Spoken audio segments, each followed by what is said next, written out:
السلام عليكم، أنا أحمد سمير، أهلا بكم في فيديو جديد.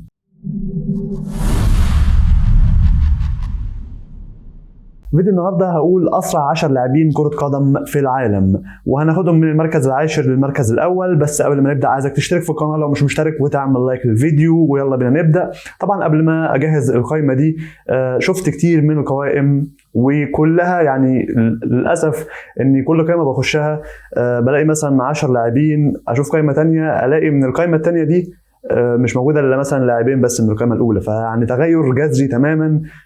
زائد كمان اني بلاقي سرعات رهيبه، ومعروف ان اسرع رجل في العالم اللي هو يوسين بولت، ورقمه القياسي اللي متسجل في الاولمبياد، فرقم قياسي معروف وهقوله في اخر الفيديو عشان نقارنه باسرع لاعب موجود معنا في القائمه. فالرقم القياسي بتاعه معروف كم كيلومتر في الساعه.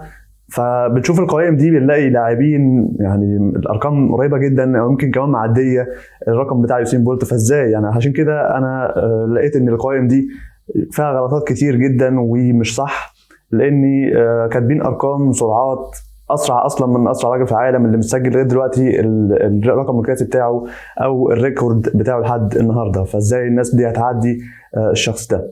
فلقيت احدث قائمه موجوده حاليا، وهي بتاريخ 17 ابريل، ويعني وقت ما انا بصور في الفيديو.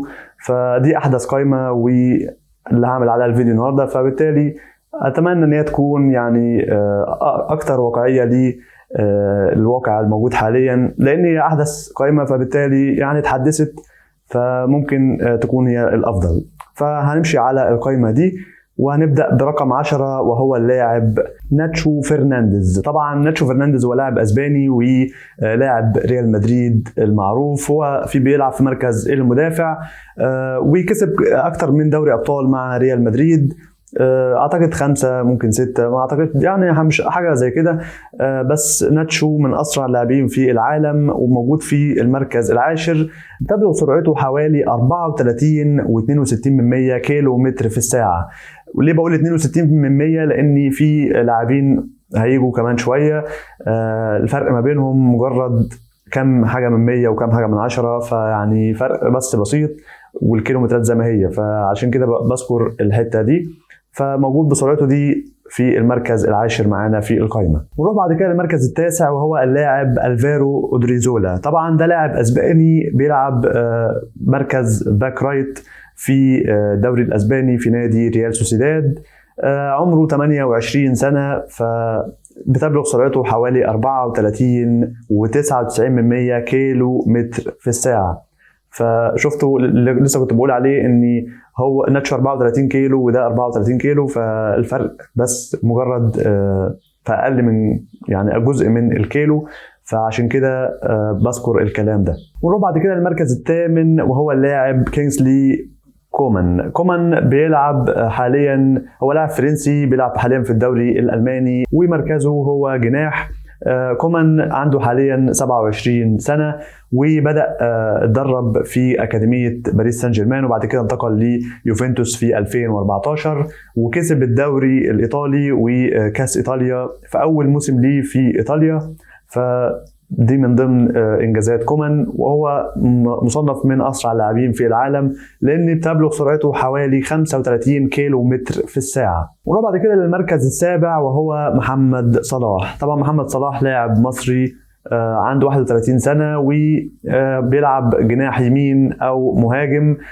طبعا بدأ مسيرته هنا في الدوري المصري في نادي المقاولين العرب، وبعد كده راح أندية كتير، بازل السويسري، فيورنتينا الإيطالي، روما، تشيلسي، وحاليا بيلعب في نادي ليفربول.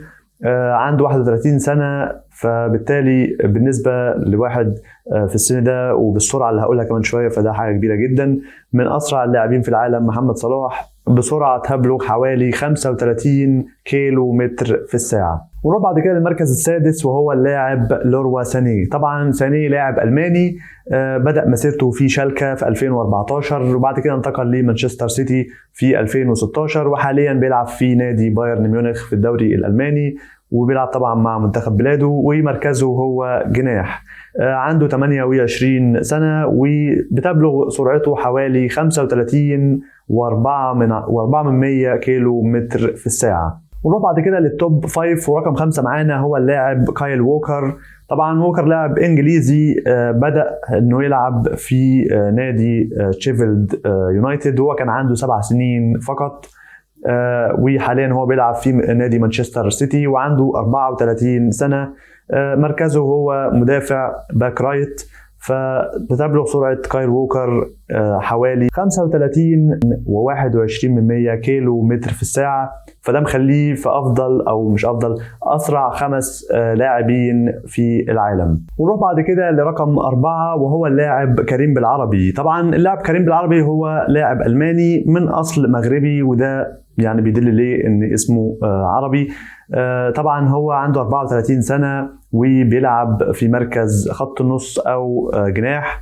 بيلعب حاليا لنادي باير ليفركوزن في الدوري الألماني. بتبلغ سرعته حوالي 35.27 كيلو متر في الساعة. ونروح بعد كده للتوب 3، ورقم 3 معانا هو بيير إمريك أوباميانج. طبعا هو لاعب جابوني ولعب لكتير من الأندية، يعني لعب لبروسيا دورتموند، تشيلسي، برشلونة، ولعب لإي سي ميلان، يعني لعب لكذا نادي. حاليا هو متواجد في نادي أولمبيك مارسيليا في الدوري الفرنسي وعنده 35 سنة.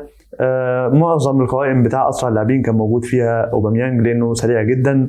بتبلغ سرعته حوالي 35.5 كيلو متر في الساعة، وطبعا هو بيلعب في مركز المهاجم. ونروح بعد كده للمركز الثاني وهو اللاعب إنياكي ويليامز. هو لاعب من غانا وبيلعب حاليا في فريق أتلتيك بلباو في الدوري الأسباني، وهو أصلا يعني تم تطويره أو اتدرب في أتلتيك بلباو من وهو صغير.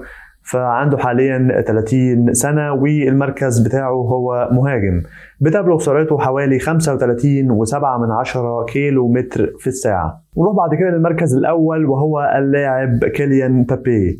طبعا اللاعب ده هو فرنسي، عنده 26 سنة وبيلعب حاليا في الدوري الفرنسي مع نادي باريس سان جيرمان، وهو قائد منتخب فرنسا. من أفضل اللاعبين في العالم، مش بس أسرعهم، فهو أسرع لاعب ومن أفضل اللاعبين في العالم.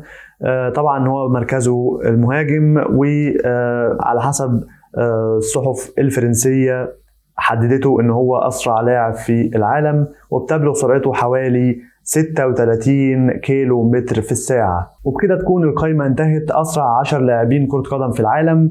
بس قبل ما نخلص الفيديو لسه عايز أقول سرعة يوسين بولت، أسرع رجل في العالم. وعلى فكرة هو لاعب كرة قدم برضه على فكرة، يعني يوسين بولت راح قبل كده لبروسيا دورتموند، بس طبعا ما مضوش معاه يعني عقد رسمي وبقى لاعب معاهم. وراح برضه الفريق تاني في أمريكا. فيعني لعب كذا وبيلعب على فكره كذا ماتش كوره لغايه دلوقتي في مباريات خيريه، بس مش لاعب رسمي يعني. وهو بيحب جدا فريق مانشستر يونايتد لحد دلوقتي، معجب بكره القدم، وكان نفسه اصلا انه يبقى لاعب كره قدم، لكن فشل في الحلم ده فبدا ان هو يتجه لحاجات تانية. حاليا يوسين بولت متسجل بالرقم القياسي لاسرع رجل في العالم او اسرع شخص في العالم ككل باسمه هو، وسرعته بتبلغ حوالي 44.72 كيلو متر في الساعة. فانتم متخيلين الفرق ما بين اسرع رجل في العالم اللي هو يوسين بولت ومبابي، يعني ده 36 كيلو متر وده 44 كيلو متر، ففرق كبير جدا بين الاثنين. طبعا الرقم بتاع يوسين بولت اتسجل في يعني 100 متر جري 100 متر، ما بيجريش زي باقي لعيبه الكره اللي هم بيجروا طبعا طول الملعب يعني رايحين جايين. انما يوسين بولت اتحددت السرعه بتاعته في 100 متر فقط، فبالتالي طبعا هيكون في افضليه ليه. وزائد ان الجري على يعني مضمار الجري غير الجري على النجيله بتاع ملعب كره القدم، والجزم اللي بيلبسها دي ودي غير بعض، فكل واحد ليه المكان بتاعه. لكن حبيت بس ان انا اقول الرقم القياسي لاسرع رجل في العالم علشان نقارنه باسرع اللاعبين الموجودين في العالم. فبس ده كان كل اللي عندي الفيديو النهارده. اتمنى تشترك في القناه لو مش مشترك وتعمل لايك للفيديو. كان معاكم احمد سمير، اشوفكم ان شاء الله في فيديو جديد. سلام.